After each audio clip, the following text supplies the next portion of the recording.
조명은 대칭으로 적용하는 것보다 비대칭으로 대열하는 게 훨씬 더 좋아요. 유행을 타지 않으려면 중요한 게 채도가 좀 낮아야 돼요. 이거는 하지 마세요. 저는 이거 추천드리지 않습니다.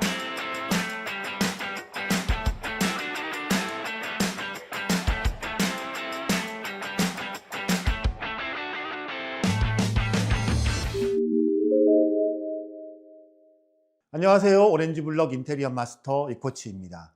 여러분은 만약 마지막까지 평생 살 집의 인테리어를 한다면 어떤 가치를 우선시 하실 건가요? 우리가 유행에 따라 가구를 구매하듯이 살면서 인테리어를 여러 번 하는 것은 사실상 불가능하기 때문에 한 번 시공할 때 10년, 20년 미래까지 생각하고 제대로 공사를 해야겠죠. 당장 이게 유행한다고 해서 남들 따라서 마감재를 무작정 선택하거나 예쁜 것들만 그대로 따라하고 사용하다 보면은 그때는 세련돼 보일지 모르겠지만 시간이 지날수록 후회할 수 있는 겁니다. 그래서 국민평수 30평을 기준으로 평생 질리지 않는 30평대 아파트 인테리어를 시청자 여러분에게 모두 알려드리겠습니다. 오늘은 서울 동대문구 힐스테이트 청계아파트 현장이고요. 여기가 이제 전형적인 3베이 구조의 34평 아파트예요. 고객님은 이 아파트 다른 동에 이제 거주를 하시다가 전망이 여기 엄청 좋아가지고 이곳으로 이제 이사하시면서 저희 오렌지블럭에 의뢰를 이제 하셨던 거죠. 부부 두 분하고 그리고 성인 자녀 한 분까지 해서 총 세 분이 거주할 예정이고요. 보통 저희 오렌지블럭에 문의 주시는 고객님들 특징이 하나가 있는데 본래 살던 집을 인테리어 하시거나 바로 옆동에 사시다가 이사하시는 그런 경우들이 많거든요. 본인이 살고 있던 집이니까 불편한 것들을 누구보다도 잘 알고 계시잖아요. 그 집의 단점도 보완하면서 또 기존의 주거 인프라 이걸 그대로 누리고 싶어 하시는 그런 분들이 많으신 거죠. 이런 분들이 평생 살 집을 염두에 두고 인테리어를 하시기 때문에 집을 예쁘게 만드는 것도 중요하지만 단열이라든가 내구성이라든가 이런 기초공사를 완벽하게 할 수 있는 그런 업체를 찾고 계신 겁니다. 이번 고객님도 10개가 넘는 인테리어 유튜브 채널 이거 시청하시면서 이번 인테리어 꼼꼼하게 준비를 해 오셨는데요. 그만큼 고객의 그런 취향하고 그리고 저희 오렌지블럭의 이 시공 방식이 곳곳에 반영된 그런 대표적인 현장이죠. 특히 현관에 들어왔을 때 바로 보이는 이 콘솔 공간에 대해서 신경을 우리가 좀 많이 썼죠. 보통은 이 공간이 수납장을 두거나 뭐 액자를 걸어두는 그런 경우가 대부분이잖아요.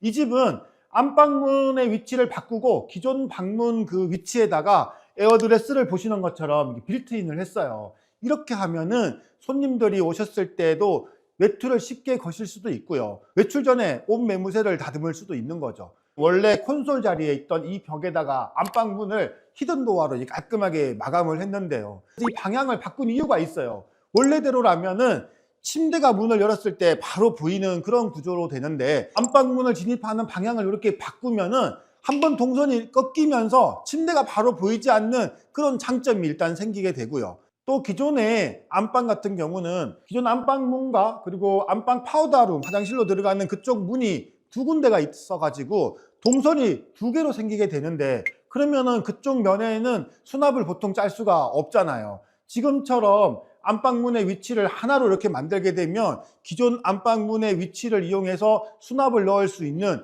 일석이조의 그런 설계로 변경될 수 있는 겁니다. 평생 질리지 않는 인테리어를 하려면 어떻게 해야 돼요? 평생 질리지 않는 인테리어는 이것만 기억하시면 돼요. 첫 번째, 조명은 정대칭 배열보다는 비대칭으로 배치를 하시고요. 2인치보다는 3인치를 사용하는 게 좋습니다. 2인치가 예쁘긴 한데 좀 어두울 수도 있거든요. 그리고 둘째, 주방에는 빌트인 가전 가구 그리고 대형 아일랜드를 할 수 있으면 무조건 추천드립니다. 그리고 세 번째, 벽지나 마감재는 실용성과 내구성을 꼭 따져보시기 바랍니다. 이번 현장이 바로 그런 조건들을 모두 갖춘 그런 집입니다. 각 공간을 둘러보면서 하나하나 자세히 설명드릴게요. 거실 조명 배치 이거 모르면 촌스러워집니다. 조명은 대칭으로 적용하는 것보다 비대칭으로 배열하는 게 훨씬 더 좋아요. 지금 여기 보시면 센터에 조명을 빼고 실링팬으로 중심을 잡고 좌우측에 이제 매입 조명들을 배치를 했는데요. 보시면은 2개, 3개, 2개, 뭐 3개 이런 식으로 정형 배치보다는 비대칭으로 이제 배치를 했고요. 조명이 떨어진 간격들도 뭐 딱딱 맞춰서 했다기보다 이쪽은 조금 좁고 저쪽은 조금 더 넓고 이런 식으로 이제 배치를 한 거예요. 대칭으로 배열하면 아무래도 상업 공간 같은 그런 느낌이 나겠죠. 정형화되어 있기 때문에 쉽게 질릴 수가 있는 거거든요. 조명 배열을 비대칭으로 하면 공간에 리듬감이 생기기 때문에 그래서 더 예쁘게 보일 수 있는 겁니다. 요즘 다운라이트 많이 하잖아요. 어떤 제품 추천하세요? 보통 확산형이나 이제 COB 타입의 다운라이트를 많이 추천을 해요. 확산형 같은 경우는 슬림테로 되어 있는 이런 조명 많이 설치하고요. 크기는 2인치보다 3인치가 낫습니다. 2인치가 물론 예쁘긴 하죠. 안 예쁘다는 거 아니에요. 호텔 같은 은은한 그런 느낌을 낼 때는 2인치가 훨씬 나은 게 맞습니다. 한데 저희 집에도 2인치 조명을 일부 사용하고 있거든요. 여기저기 이게 음영도 많이 지고 쨍한 느낌이 없어가지고 좀 아쉬울 때가 있어요. 가끔 밤에 밝게 이렇게 해놓고 싶을 때가 있잖아요. 밝게 해놓고 뭘 좀 확인하려고 하면 그게 안 돼서 불편하더라고요. 평생 살 집이면 호텔같이 예쁜 그런 느낌도 좋지만 실용성을 고려해야 한다 이 말입니다. 그래서 2인치 조명보다 3인치 다운라이트 조명을 더 추천을 드리는 거고요. 팁을 하나 더 드리자면은 개수는 조금 부족하게 해도 좋아요. 30평대 방에 예를 들어서 10개의 다운라이트가 들어가야 된다고 생각이 되면 일단 뭐 8개나 9개만 이게 시공을 해 놓는 거예요. 그리고 1개, 2개의 구멍을 내놓고 도배를 일단 덮어 놓습니다. 조명 설치해 놓지 말고. 그렇게 해 놓고 사용을 하다가 좀 어둡다, 좀 더 필요하다 싶으면 그때 하나 더 추가하는 것도 좋은 방법인 거죠. 다운라이트만 쓰면 심심할 것 같은데 그럴 때는 어떻게 하면 좋죠? 그럴 때 추천하는 조명이 있죠. 이런 마그네틱 조명을 그럴 때는 이제 추천을 많이 드립니다. 여러 가지 조명을 내가 원하는 대로 형태도 골라서 설치할 수 있고요. 개수도 내가 원하는 대로 설치할 수 있으니까 이게 유지 관리도 좋고 훨씬 더 오래 우리가 내구성 있게끔 쓸 수 있는 그런 조명이죠. 콘솔 자리 있던 그 끝에서 이 현관 끝에까지 여기가 거의 10m 정도 되는데 이런 공간에다가 이렇게 길게 라인형의 이런 조명들을 우리가 설치를 하게 되면 개방감도 커지기 때문에 디자인적으로 이게 훨씬 더 유리한 겁니다. 여기는 블랙 이 마그네틱 레일을 우리가 사용을 했는데 블랙 같은 경우는 색의 대비가 강하기 때문에 인테리어 디자인적인 효과도 있는 건 맞지만 블랙 라인이 호불호가 좀 생길 수도 있기 때문에 그런 경우에는 화이트 레일을 쓰시는 것을 추천을 드립니다. 유행 타지 않는 이런 주방 인테리어를 우리가 이제 설계하고 계획하기 위해서는 이 두 가지가 정말 중요합니다. 바로 이 빌트인 가전하고 대형 아일랜드인 거죠. 빌트인 가전을 이제 계획하다 보면 시각적으로 들쑥날쑥하지가 않기 때문에 훨씬 더 깔끔한 그런 인테리어가 가능하고요. 그리고 또 기존 집들처럼 빈틈이 있으면 먼지도 많이 쌓이고 보기 싫잖아요. 아일랜드도 지금 잠깐 유행하는 거 아닐까요? 아일랜드는 유행이라고 이제 보기는 정말 어려워요. 좋은 주방이나 비싼 인테리어 했던 우리 고급 주방에는 예전부터 대형 아일랜드가 10년, 20년 전에도 다 있었어요. 그런데 이 대형 아일랜드라는 게 일반적인 뭐 30평대 집에서 또는 40평대에서도 이게 공간이 있어야 이제 배치가 되다 보니까 다들 이제 어려워 하시는 거죠. 요즘에는 일반 가정에서도 과감하게 그래서 식탁을 밖으로 빼내면서 이 아일랜드를 이제 적용할 수 있는 그런 배치를 많이 쓰는 거고요. 예전 아파트는 주방과 이 거실의 경계가 명확했잖아요. 근데 이게 근대화되면서 점점 무너진 겁니다. 여기 고객님께서도 거실 창가 쪽으로 테이블을 배치하실 예정이고요. 그렇게 하면 거실을 서재나 작업하는 용도로 같이 쓸 수 있는 거죠. 식사도 할 수 있고요. 다용도로 사용할 수 있는 그런 공간이 되는 겁니다. 아일랜드를 구성할 때 주의해야 될 점이 있나요? 그럼요. 대형 아일랜드를 구성할 때 가장 중요한 게 가전이에요. 예전에는 보통 냉장고 하나 딱 이렇게 배치하고 말았단 말이에요. 하지만 지금은 뭐 오븐도 있고 전자레인지, 식기세척기, 냉장고, 냉동고, 뭐 김치냉장고 이 가전들이 엄청 종류가 많아요. 이것들을 다 수용하기 위해서는 예전에 그 주방 구조로는 안 되는 거죠. 그래서 요즘은 이런 다양한 이런 가전들을 어떻게 이 주방에 배치할지 먼저 그걸 정해야 되는 겁니다. 지금 이 집도 예전에는 이렇게 기역자 주방이었어요. 저쪽에는 가전 냉장고 있는 그런 열이 있었고요. 예전 주방의 형태에서는 거실에서 봤을 때 이렇게 개방적인 모습이 나올 수가 없는 거죠. 지금처럼 전면 이 주방, 대형 아일랜드가 있는 이 주방과 후면 주방으로 이렇게 나누어서 설계를 하면 이 주방의 배치가 훨씬 더 깔끔하고 예쁘게 나오는 겁니다. 이 후면 주방에는 큰 개수대도 뒤에다가 놓았고 식기세척기도 별도로 놓았어요. 그리고 보조 수납장이 하나 더 있어가지고 소형 가전들도 놓을 수 있게끔 해놨고 여기 밑에다가 청소기도 넣을 수 있게끔 그렇게 해놨죠. 이렇게 전면 주방과 후면 주방의 기능을 완전히 분리해서 이런 배치 계획을 하게 되면 이 전면 주방을 항상 깨끗하게 유지할 수가 있는 겁니다. 벽이랑 바닥은 어떤 제품을 써야지 유행 타지 않고 오래 갈까요? 시간이 지나도 촌스럽지 않은 모던한 마감재들이 따로 있는데요. 이번 현장에는 이 바닥재는 동아자연 마루의 나투스진 그란데를 사용을 했고요. 그리고 공용부 이 벽면 이 필름들은 영림의 신제품, 신상 제품 화이트 스톤으로 시공을 했어요. 그리고 각 방에는 LX 하우시스 베스티 벽지로 다 마감을 했고요. 여기서 조금 더 고급스러운 그런 느낌을 내고 싶다면 LX 디아망으로 벽지를 하시면 되고요. 요즘은 또 디아망 포티스라고 내구성이 더 좋은 이 벽지 신제품이 나왔기 때문에 충분히 도장 같은 느낌의 그런 아늑한 분위기를 연출할 수도 있는 겁니다. 그런데 추천하지 않는 바닥재가 있어요. 강마루는 두 가지 베이스가 있는데 바로 합판 베이스하고 그 다음에 HDF 베이스가 있는 거죠. 그 중에서 합판 베이스의 일반 강마루는 추천하지 않습니다. HDF 마루는 물에 약하잖아요. HDF 마루가 물에 약하다는 건 예전에 이 MDF 마루 쓰시다가 거실 바닥에 퉁퉁 불어가지고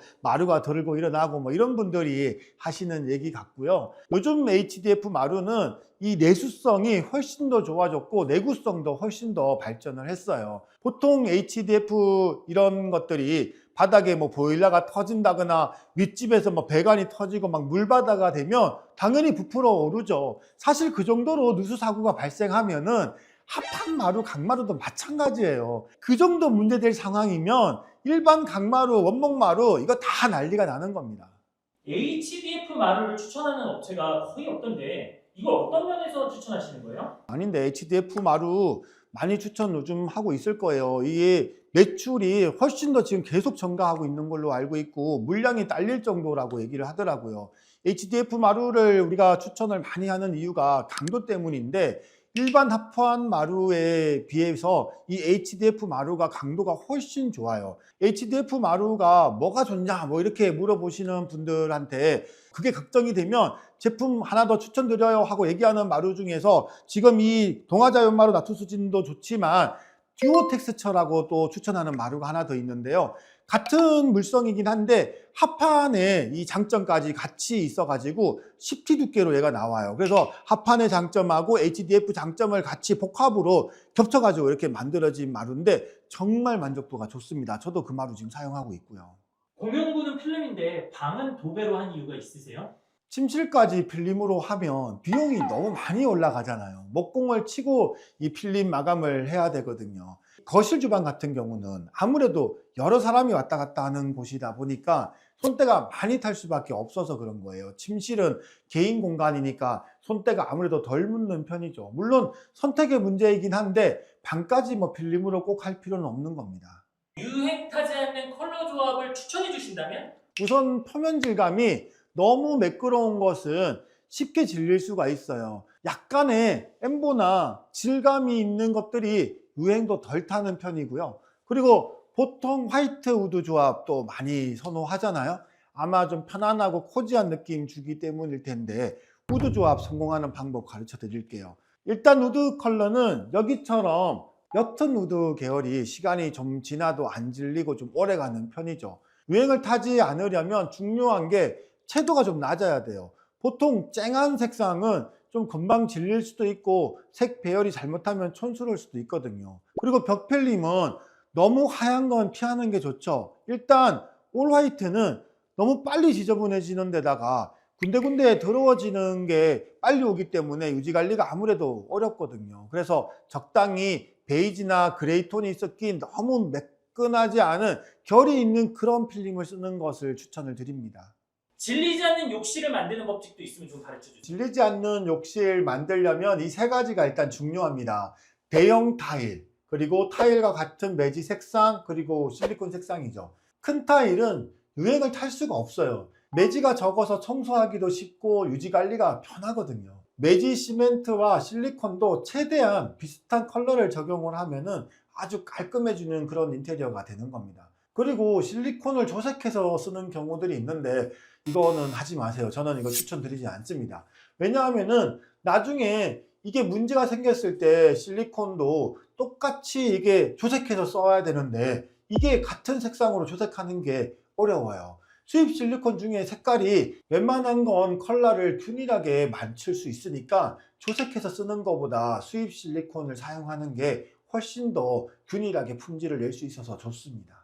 타일 색도 중요할 것 같은데 타일은 어떤 색이 좋을까요? 색상은 짙고 어두운 곳보다는 채도가 좀 빠진 게 유행을 덜 탑니다. 아까 설명드린 것처럼 채도가 너무 강하면 촌스러울 수도 있고 또 질릴 확률이 좀 커요. 벽과 바닥을 같은 컬러로 또 해야 유행을 타지 않습니다. 지금까지 시간이 지나도 촌스럽지 않은 유행 타지 않는 인테리어에 대해서 다뤄봤는데 여러분 어떠셨나요? 사실 질리지 않는 그런 인테리어 할 때 가장 중요한 건 결국 자기 만족감이에요. 디자이너가 만족하는 그런 인테리어가 아니죠. 내가 만족해야 오랫동안 편안하게 살 수 있는 거거든요.